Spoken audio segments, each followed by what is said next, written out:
Welcome to the deep dive. Today, we're jumping into something really vital for commercial spaceflight. Flight safety analyses, or FSAs. That's right. We want to figure out how all these different regulations actually, fit together to make sure launches and reentries are safe. Uh-huh. It's about seeing the big picture. Exactly. Think of it as getting the blueprint for safety, tailored just for you, the learner. Our mission for this deep dive, and we're calling it FSA Regulation Overview. Mapping a complete evaluation is really to unpack how the FAA's Part 450 rules create this complete safety check. Yeah, and we'll be looking at the key bits of Part 450 itself, the actual regulations, Right. but also the final rule document, the preamble, which gives a lot of context, the why behind the rules, Yeah. and maybe touch on the streamlined launch docs, too, to see how it all flows. Perfect. The goal is clarity without getting totally bogged down, right? Yeah. Those aha moments. Exactly, making sense of how it all connects logically. So let's dive in. Where does this whole safety evaluation process really kick off? It all starts with identifying potential problems. What's interesting is how proactive it is. Proactive. How so? Well, the rules basically say operators have to find these reasonably foreseeable hazardous events. It's not just waiting for something bad to happen. Oh, It's about imagining what could go wrong during a launch or reentry that might affect public safety, thinking ahead.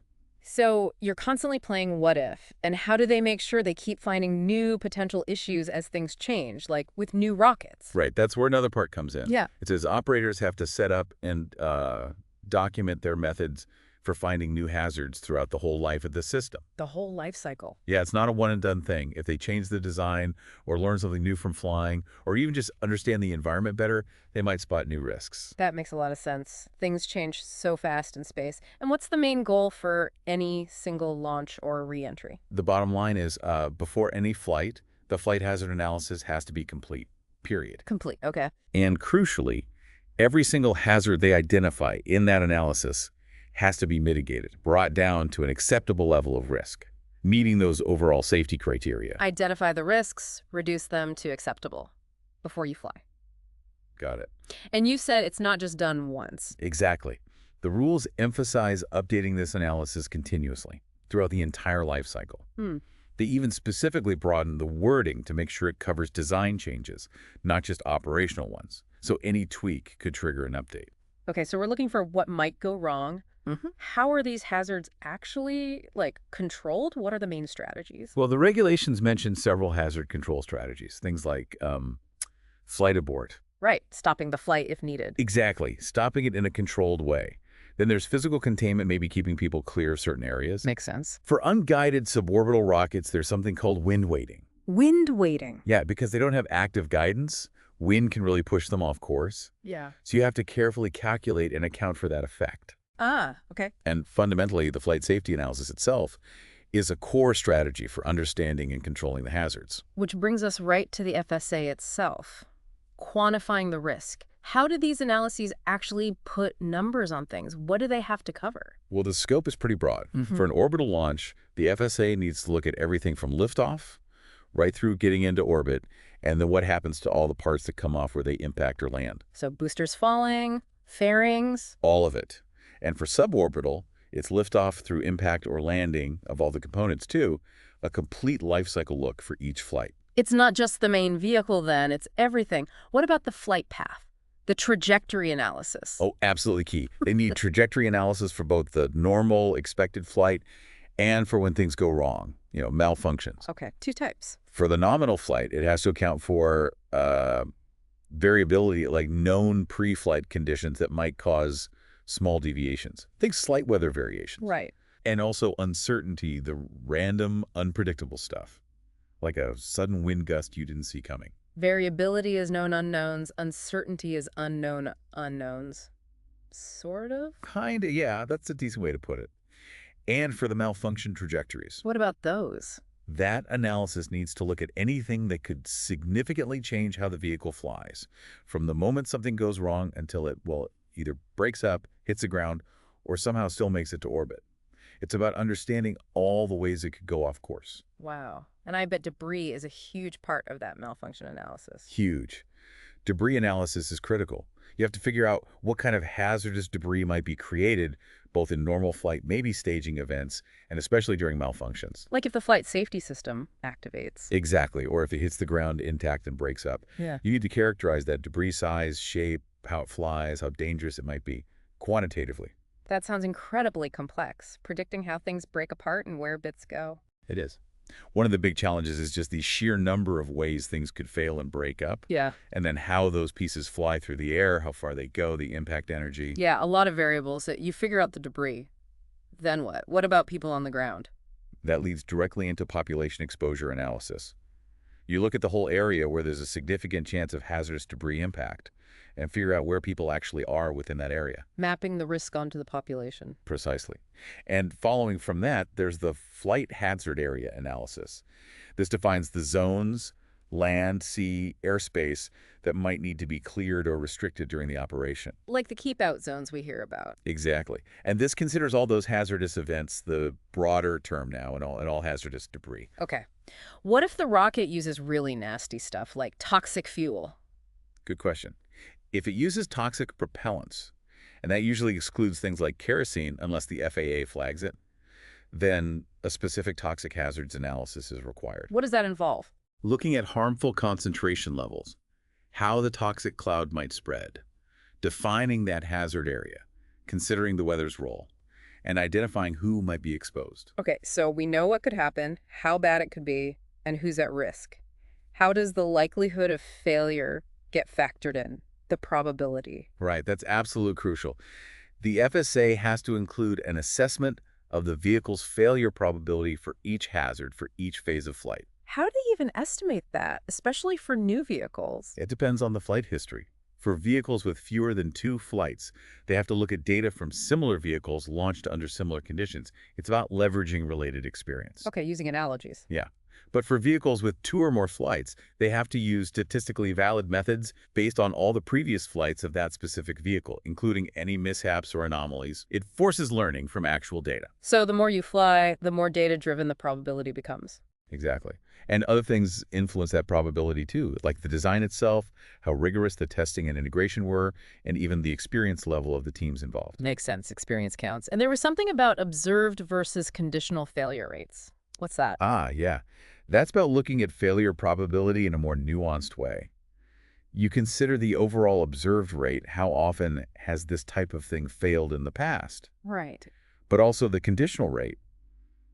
What's the probability of it failing right now in this phase of flight, given that it's already made it this far?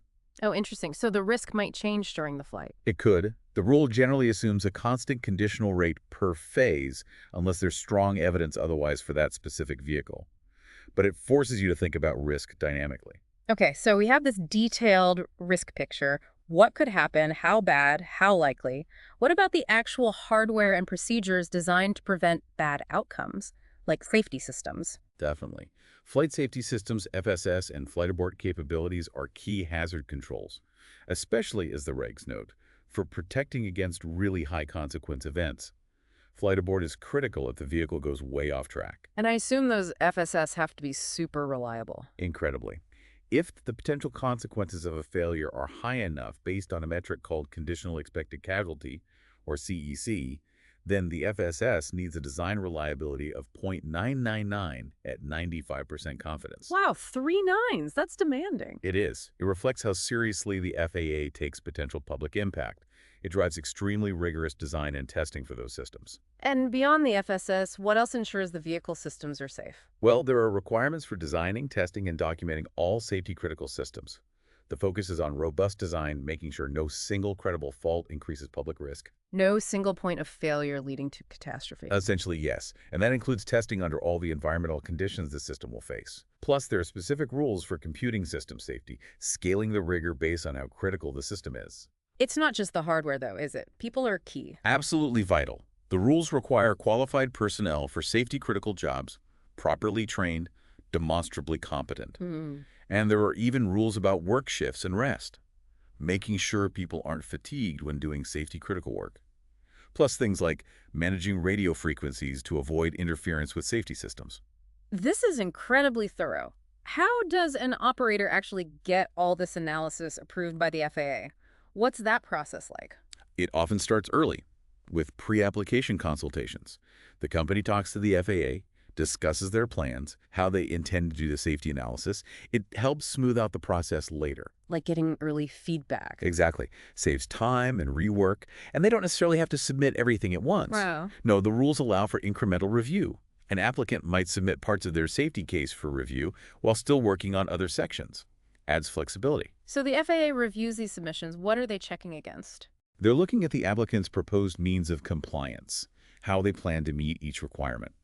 Does it satisfy the safety standard in Part 450? And what can those means be? Could be established government or industry standards, best practices, or even something new the applicant developed. And importantly, applicants can also propose an equivalent level of safety, or ELOs. ELOs. Yeah, if they have a different way of doing things, maybe using new tech, but can prove it achieves the same or better safety outcome as the standard requirement, the FAA might accept it. Provides room for innovation. Like using a new, better material. Exactly, that kind of thing. And this whole safety review is, of course, a core part of getting the actual vehicle operator license. Okay, we've talked a lot about the vehicle and the launch itself. What about external factors, like avoiding collisions in space? Yep, that's covered too.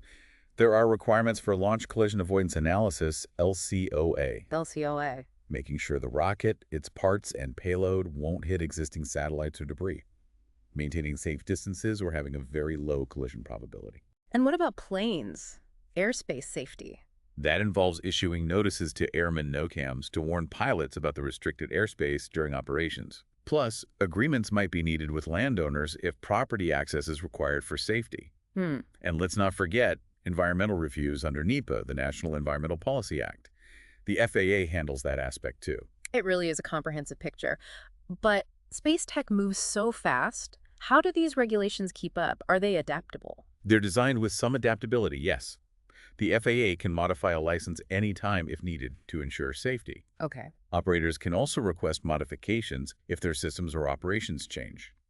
And when these newer Part 450 rules came in, there was a transition period with legacy licenses to give existing operators time to adapt. Right, so there's some built-in flex. Okay, let's pull back for the big view then. Looking at this map of regulations, what's the main takeaway? I think the biggest thing is just how interconnected it all is. It's not a checklist of separate rules. It's a layered system all feeding into the goal of public safety. A system, not just rules. Exactly. And the FSA itself isn't a static document. It's an ongoing process, analysis, mitigation, adaptation throughout the entire life of that launch system. So it's a living commitment to safety, always being updated. That's the idea. And while it's rigorous, there is that flexibility we talked about, allowing different ways to comply. The ELS option. Right. It acknowledges that innovation happens and there might be multiple paths to safety. It's definitely complex, but understanding how the pieces fit gives you that aha moment about the level of detail needed to make spaceflight safe for the public. It really does. Which kind of leads to a final thought for you, the learner, to mull over. Okay. With commercial space moving so incredibly fast, new vehicles, new missions, more players, how might these safety regulations need to change and evolve in the future to keep pace? How do we ensure safety while still encouraging all this innovation? Balancing safety and progress. That's a big question for the future, isn't it? It absolutely is. The framework needs to be as dynamic as the industry it governs. A really important point. And if you want to explore any specific part of this framework, the CFR sections and the final rule are out there. Thanks for joining us on this deep dive.